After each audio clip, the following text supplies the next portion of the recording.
നമസ്തേ. ഇന്നത്തെ ക്ലാസ്സിൽ നമ്മൾ ശ്രീരാമോദന്തം കാവ്യം അതിലെ കുറച്ച് ശ്ലോകങ്ങളെയാണ് നമ്മൾ ഇനി കുറച്ച് ക്ലാസ്സുകളായിട്ട് നമ്മൾ നോക്കാൻ പോകുന്നത്. അപ്പൊ ഈ ഒരു ശ്രീരാമോദന്തം കാവ്യത്തിൽ ശ്രീരാമന്റെ ചരിതവും അതോടൊപ്പം തന്നെ സംസ്കൃത വ്യാകരണവും നമുക്ക് കുറച്ചുകൂടി നല്ലവണ്ണം നമുക്ക് മനസ്സിലാക്കാം. ഓക്കെ, ഇതൊന്ന് വായിക്കാം.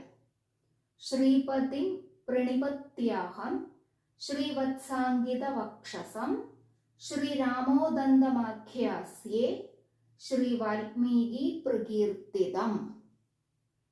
ആദ്യം ഇതിലെ പദച്ഛേദം നമുക്കൊന്ന് ചെയ്തു നോക്കാം.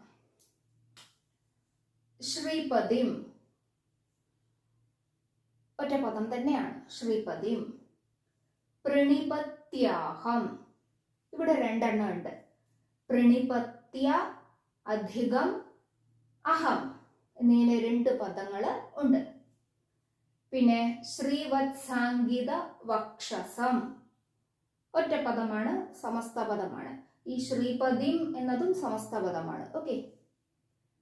പിന്നെ ശ്രീരാമോദന്തമാഖ്യാസ്യേ, ഇവിടെ ശ്രീരാമോദന്തം അധികം ആഖ്യാസ്യേ, അങ്ങനെ രണ്ട് പദങ്ങള് ഇവിടെ ഉണ്ട്. രാമോദന്തം പ്ലസ് ആഖ്യാസ്യേ. പിന്നെ ശ്രീ വാൽമീകി പ്രകീർത്തിതം, ഇതും ഒറ്റപ്പദം തന്നെയാണ്, സമസ്ത പദമാണ്. ഓക്കെ. അപ്പോൾ എവിടെയൊക്കെയാണ് സന്ധിപദങ്ങൾ വരുന്നത്? പ്രണിപത്യാഹം, അതുപോലെ ശ്രീരാമോദന്തമാഖ്യാസ്യേ. ഈ രണ്ട് ഭാഗത്ത് മാത്രമേ സന്ധിപദങ്ങൾ വരുന്നുള്ളൂ. ഇവിടെ സവർണ ദീർഘസന്ധിയാണ്. ഇവിടെ വന്നിട്ട് നമുക്ക് അനുസ്വാര സന്ധി കൊടുക്കാം. ഓക്കെ. പിന്നെ ശ്രീപതിയും അതുപോലെ തന്നെ ശ്രീ വാൽമീകി പ്രകീർത്തിതം ഇവയെല്ലാം സമസ്ത പദങ്ങളാണ്. ക്ലിയർ ആണല്ലോ? അപ്പോൾ പദച്ഛേദം കഴിഞ്ഞു.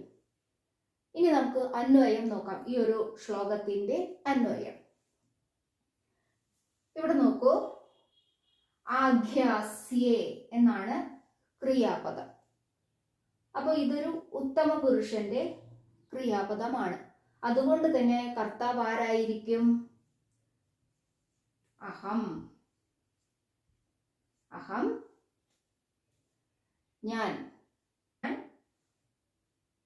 ശ്രീവത്സാംഗിത വക്ഷസം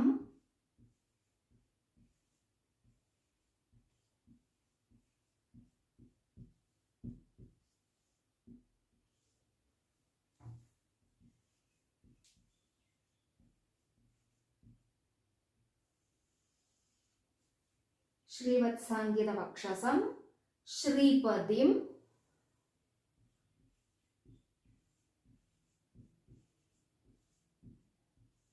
ശ്രീപതിം പ്രണിപത്യ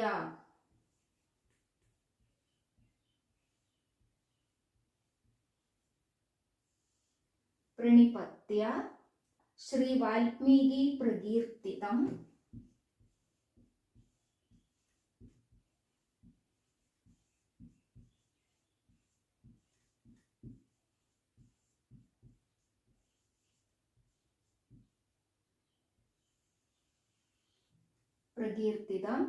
ശ്രീരാമോദന്തം ആഖ്യാസ്യേ.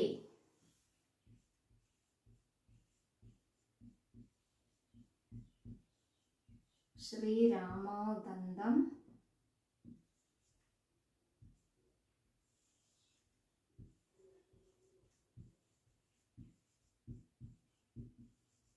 ആഖ്യാസ്യേ. ഇതാണ് അന്വയം. ഒന്നും കൂടി വായിക്കാം.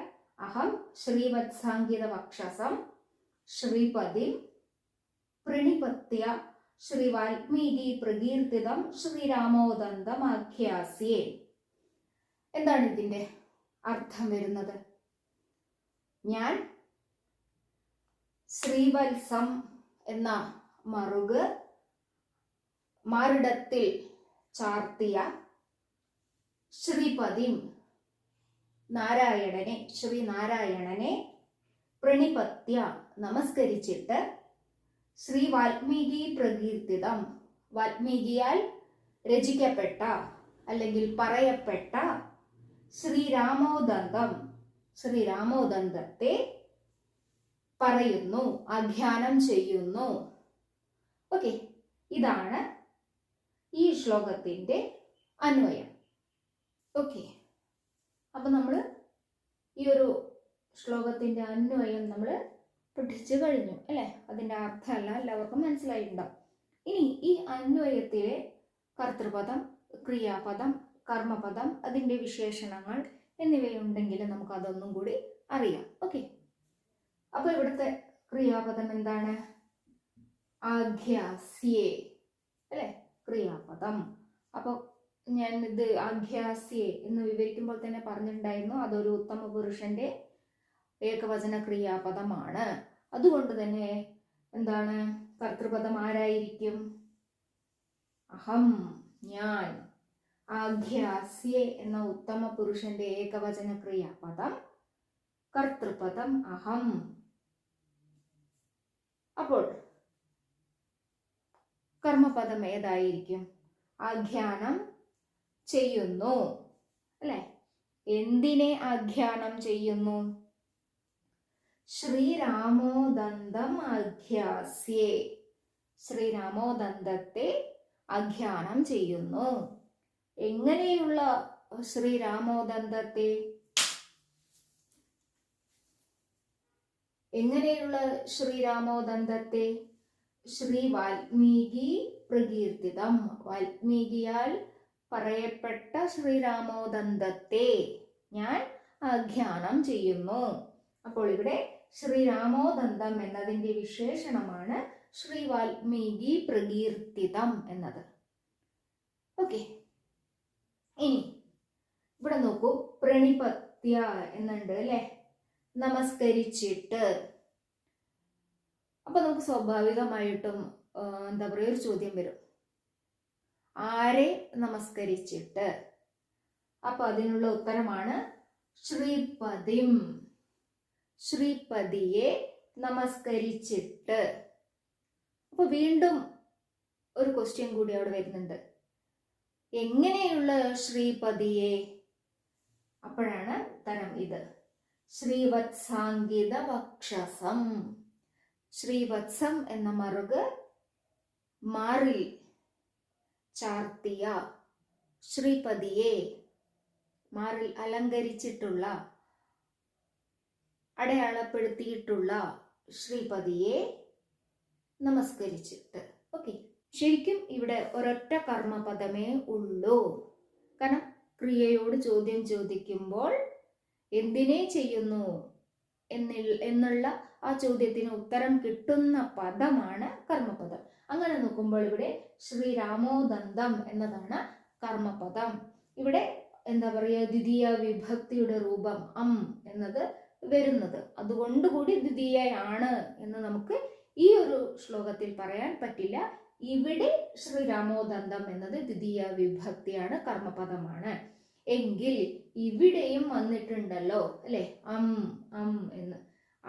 ഈ ഭാഗത്ത് ഈ പ്രണിപത്യ എന്ന ലബന്ധത്തിനെ ഉദ്ദേശിച്ചിട്ടാണ് ഇവിടെ കൊടുത്തിരിക്കുന്നത്. ഓക്കെ, ഈ ലബന്ധത്തിനെ ഉദ്ദേശിച്ചിട്ട് ഇവിടെ കൊടുത്തിരിക്കുന്നു, അത്ര മാത്രമേ ഉള്ളൂ. ഓക്കെ, അപ്പോൾ അഹം കർത്തൃപദം, ശ്രീരാമോദന്തം കർമ്മപദം, ആഘ്യാസ്യേ ക്രിയാപദം. ബാക്കിയുള്ളതെല്ലാം വിശേഷണങ്ങളാണ്.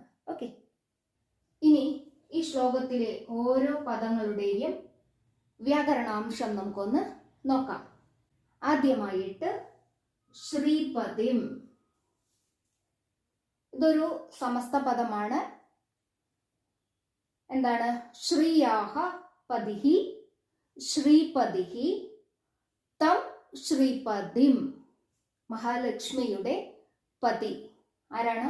ശ്രീനാരായണൻ. അപ്പോൾ അങ്ങനെയുള്ള ശ്രീപതിയെ എന്ന് ദ്വിതീയ വിഭക്തിയിലാണ് ഇവിടെ ഉദ്ദേശിച്ചിരിക്കുന്നത്. ഇതൊരു സമസ്ത പദമാണ്. നമുക്ക് ബഹുവ്രീഹിയാണെങ്കിൽ, കാരണം നാരായണനാണല്ലോ ഇവിടെ അർത്ഥം ഈ ഒരു പദം കൊണ്ട് ഉദ്ദേശിക്കുന്നത്, അതുകൊണ്ട് ബഹുവ്രീഹി സമാസത്തിൽ നമുക്ക് സ്വീകരിക്കാം. പിന്നെ അന്തലിംഗ വചന വിഭക്തിയാണെന്നുണ്ടെങ്കിൽ ശ്രീപതി ഇകാരാന്തമാണ്. ഇകാരാന്തമാണ്. ലിംഗം എന്താണ്? പുല്ലിംഗമാണ്. വിഭക്തി ഏതാണ്? ദ്വിതീയ വിഭക്തിയാണ്. ഏകവചനമാണ്. ഓക്കെ, ശ്രീപതി ശബ്ദ. പിന്നെ ഇവിടെ ഒരു പദദ്വയം, 2 പദങ്ങളാണ് ഉള്ളത് അല്ലെ. പ്രണിപത്യ, അത് ലബന്ധമാണ്. ഓക്കെ, ലബന്ധം ആണ്. എങ്ങനെ അതിനെ പറയാം? ലബന്ധത്തിന്റെ വ്യാകരണാംശം എങ്ങനെ ഇവിടെ പറയാം? പ്ര ഉപസർഗം, നി ഉപസർഗം, പ്ര നി ഉപസർഗം, പദ് ധാതു പ്ലസ് ലെപ്പ് പ്രത്യയം. ഇങ്ങനെയാണ് പ്രണിപത്യ എന്ന ലബന്ധ പദം നിർമ്മിച്ചിരിക്കുന്നത്. പിന്നെ അഹം, ദകാരാന്ത അസ്മദ് ശബ്ദമാണ്. ദകാരാന്ത ത്രിലിംഗകഃ, പ്രഥമ വിഭക്തി ഏകവചനം, അസ്മദ് ശബ്ദം. ഓക്കെ, അഹം. പിന്നെ ശ്രീവത്സാംഗിത വക്ഷസം, ഇത് ഒറ്റ പദമായിട്ട് നമുക്ക് എടുക്കാം. എന്താണ്? വക്ഷസം എന്നല്ലേ. അപ്പോ സകാരാന്തമാണ്, പുല്ലിംഗമാണ്. സകാരാന്ത പുല്ലിംഗ, ദ്വിതീയ വിഭക്തി ഏകവചനം. വക്ഷസ് ശബ്ദം പുല്ലിംഗം. ഓക്കെ, അപ്പൊ മൊത്തത്തിൽ ഈ പദം സകാരാന്ത പുല്ലിംഗ ദ്വിതീയ വിഭക്തി ഏകവചന രൂപം. അനന്തരം ശ്രീരാമോദന്തമാഖ്യാസ്യേ. ശ്രീരാമോദന്തം ഏതാണ്? അന്തം അകാരാന്തഃ, പുല്ലിംഗഃ, വിഭക്തി ദ്വിതീയ വിഭക്തി ഏകവചനം. ശ്രീരാമോദന്തം. പിന്നെ ആഖ്യാസ്യേ ക്രിയാപദമാണ്. ഓക്കെ, അപ്പൊ അവിടെ വരുമ്പോൾ എന്തായിരിക്കും? ആ ഉപസർഗ പൂർവക ധാതു പ്ലസ് ധാതുവിന്റെ ആത്മനേപദ ഉത്തമ പുരുഷ ഏകവചന ക്രിയാപദമാണ് ആഖ്യാസ്യേ എന്നത്. ആ ഉപസർഗ പൂർവക ധാതോഹോ ആത്മനേപദ ഉത്തമ പുരുഷ ഏകവചനം. ഓക്കെ, പിന്നെ ശ്രീ വാൽമീകി പ്രകീർത്തിതം, ഇതും ദ്വിതീയ വിഭക്തി തന്നെയാണ്. ലിംഗം ഏതാണ്? പ്രകീർത്തിതം എന്നല്ലേ. അകാരാന്തഃ, പുല്ലിംഗഃ, ദ്വിതീയ വിഭക്തി ഏകവചനം. ഓക്കെ, ഇതാണ് ശ്രീ വാൽമീകി പ്രകീർത്തിതം എന്ന പദത്തിന്റെ വ്യാകരണാംശം. മാത്രമല്ല ഇതൊരു സമസ്ത പദവുമാണ്. ശ്രീ വാൽമീകിന പ്രകീർത്തിതം, ശ്രീ വാൽമീകി പ്രകീർത്തിതം, തൃതീയ തത്പുരുഷ സമാസം. ഓക്കെ, ശ്രീ വാൽമീകിന പ്രകീർത്തിതം. ക്ലിയർ ആണല്ലോ? സമസ്ത പദം. ഓക്കെ, അപ്പൊ ഈ രാമോദന്തം എന്ന ആ കാവ്യത്തിലെ പ്രഥമ ശ്ലോകത്തിൽ ഇതെല്ലാമാണ് വ്യാകരണാംശം വരുന്നത്. ഓക്കെ, ഇതിന്റെ മലയാളാർത്ഥം അറിയാലോ. അപ്പൊ എല്ലാവർക്കും ഈ ഒരു ശ്ലോകത്തിന്റെ വ്യാകരണാംശം നന്നായി മനസ്സിലായിട്ടുണ്ടാവുമെന്ന് ഞാൻ വിശ്വസിക്കുന്നു. എന്തെങ്കിലും സംശയമുണ്ടെങ്കിൽ ചോദിക്കാം. ഓക്കെ.